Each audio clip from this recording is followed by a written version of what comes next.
शिवात्मानकं शिवात्मानकं श्रीरुद्ररूपं ध्यायेत्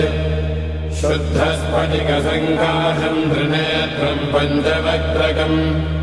गङ्गाधरं दशभुजं सर्वाभरणभूषितं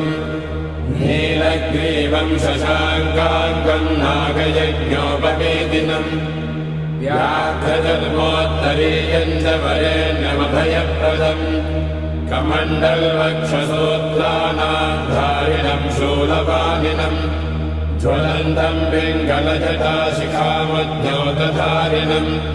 वृषस्कन्धसमारूढं उमादेहार्थधारिणम् अमृतेनात्मदं शान्तं दिव्यभोगसमन्वितं दिग्देवतासमायुक्तं सुरासुरनमस्कृतं नित्यं च शाश्वतं शुद्धं ध्रुवमक्षरमव्ययम् सर्वव्यापिनमीशानं रुद्रं वै विश्वरूपिणम् एवं ध्यात्वा द्विजः सम्यक् ततो यजनमारभेत्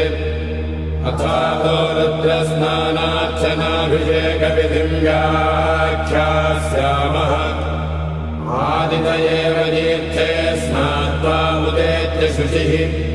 रजतो ब्रह्मचारी शुक्रवासादेवाभिमुखः स्थित्वा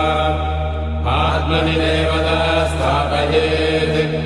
प्रजनने ब्रह्मा तिष्ठतु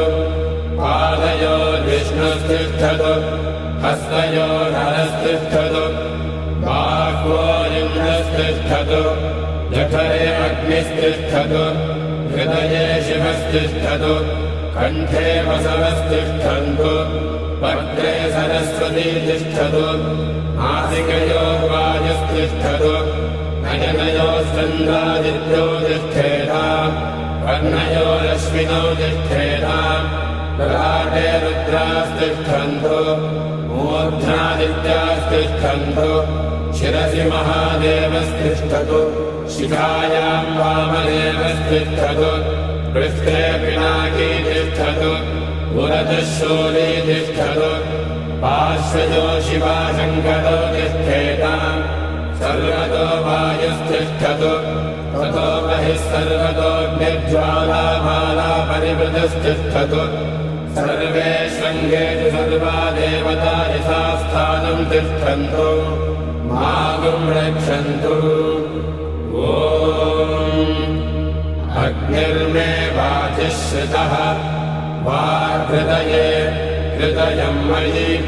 अहममृते अमृतं ब्रह्मणि वायुर्मे प्राणे श्रितः प्राणो हृदये हृदयं मयि अहममृते अमृतं ब्रह्मणि